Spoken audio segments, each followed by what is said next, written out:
हर हर महादेव, जय शिवराय मित्रांनो. तर तुमचं सर्वांचं स्वागत करतो माझ्या एम एच सायकल बाबा या यूट्यूब चॅनलवर. तर खूप दिवसापासून आपण वाट पाहत होतो 5 जून कधी येते. तर फायनली आज 5 जून आहे. तर आज आपण आपल्या यात्रेला सुरुवात करत आहे. मातोश्रींचा आशीर्वाद घेऊन घरून निघलेलो आहे. तर आता आपले 10वे ज्योतिर्लिंग म्हणजे सौराष्ट्र सोमनाथच्या दिशेने आपण निघत आहे. तर या ठिकाणी पाहू शकता, या ठिकाणी मंदिर आहे, वागेश्वर मंदिर आहे. तर या ठिकाणी आलो होतो, सायकल त्या ठिकाणी लावलेली आहे. तर आता आपले 10वे ज्योतिर्लिंग म्हणजे सौराष्ट्र सोमनाथ गुजरातच्या दिशेने निघत आहे.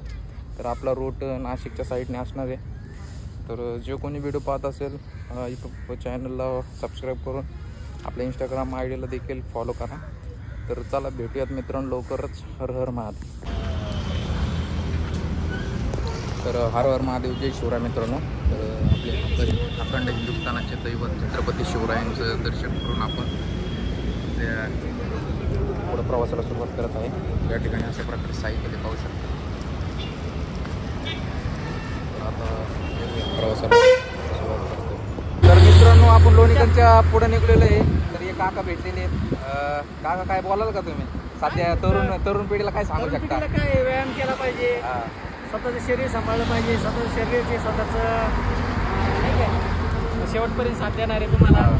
चांगला तुमच्या आणि असं फिरण्याबद्दल काय सांगू शकता तुम्ही? म्हणजे फिरलंच पाहिजे. आम्ही पण दर 6 महिन्याला आम्ही फिरतोच, पण आम्ही कसं कारण की पैसे तर आयुष्यभर कमवायचे आहे. त्यामुळे माणूस फिरलं की तुमचं माइंड पण फ्रेश राहते. परत तुम्ही सायकलवर फिरा, कसं फिरा, म्हणजे तुमचं मेंदू जर स्ट्रॉंग राहिलं तरच तुम्ही पुढचं काय असं तुम्ही योग्य करू शकता. तर चला काकांना भेटून भारी वाटलं.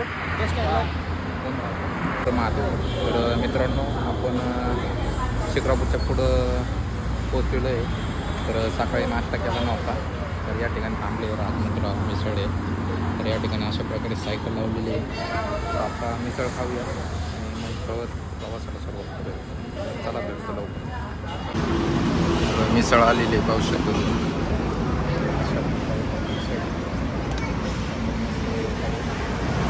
तर हर हर महादेव मित्रांनो.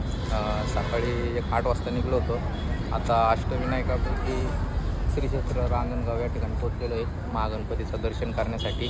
अयोध्येला जाताना देखील आपण या ठिकाणी आलो होतो. इथूनच गणरायांचं दर्शन करून आपण पुढं प्रवासाला सुरुवात केली होती.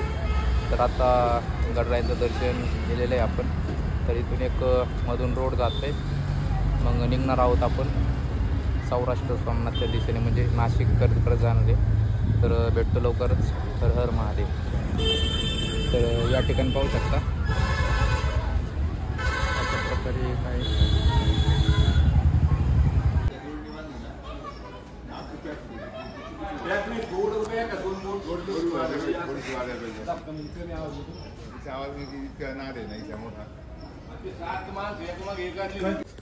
हर हर महादेव, जय शिवराय मित्रांनो. तर कालचा मुक्काम आपण हे लेडासामध्ये मंदिर आहे याच ठिकाणी केला होता. त्या ठिकाणी सायकल लावलेली पाहू शकता. अशा प्रकारे या ठिकाणी काल रात्रीचा मुक्काम केला होता. तर मंदिराचं सध्या बांधकाम चालू आहे, तुम्ही पाहू शकता. खूपच भव्य आणि दिव्य मंदिर होणार आहे. मंदिराचं बांधकाम चालू आहे. तर तुम्ही देखील या आसपास या ठिकाणी येत असेल तर या मंदिराचं एकदा नक्की दर्शन करा. आणि आता मी निघतोय पुढच्या प्रवासाला. तर चला भेटूयात लवकरच. हर हर महादेव, जय श्रीराम.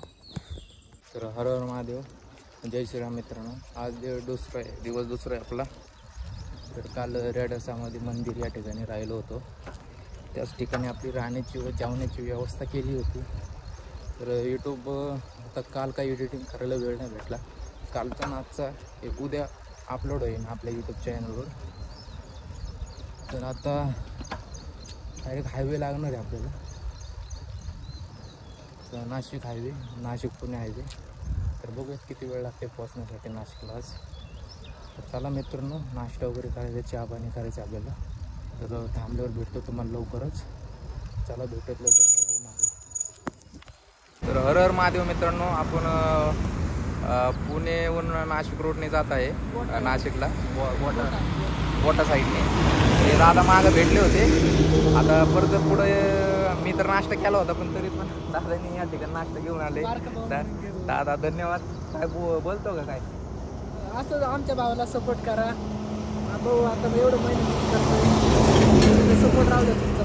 चला भेटूयात लवकरात लवकर. हर हर महादेव. पुणे नाशिक हायवेवर जात असताना आपल्याला गुजरातला जायचं आहे सौराष्ट्र सोमनाथच्या दर्शनासाठी. तर या ठिकाणी तुम्ही पाहू शकता मित्रांनो कशा प्रकारे हा डोंगर कोरून रोड बनवलेला आहे पाहू शकता. आणि कॉन्क्रीटचा रोड देखील चांगल्या प्रकारे झालेला आहे. तर चला मित्रांनो भेटूयात लवकरात लवकर. तर नमस्कार मित्रांनो, हिवळगाव टोल प्लाझाच्या पुढं आपण साई अमृतुल्य या ठिकाणी थांबलेलो आहे लस्सी घेण्यासाठी. थोडं लागत होतं आणि थोडं प्रोटीन देखील पाहिजे आपल्याला. तर 200 ml ग्लास आहे, त्याच्यामध्ये लगभग आपल्याला 5 ग्रॅम प्रोटीन मिळणार आहे. तर चला भेटूयात लवकरच आपण संगमनेरला पोहोचणार आहोत. 5 किलोमीटर राहिले. देतो पुढील अपडेट तुम्हाला लवकरच लवकर. तर दुपारचे 2 वाजलेले आहेत मित्रांनो आणि आपल्याला भूक पण लागली होती.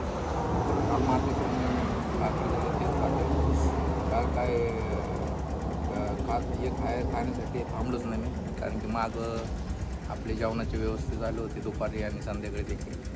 तर आता थांबलो आहे अशा या ठिकाणी झाड वगैरे. तर खातो भेटतो लवकरच. तर चला मित्रांनो निघूयात आता.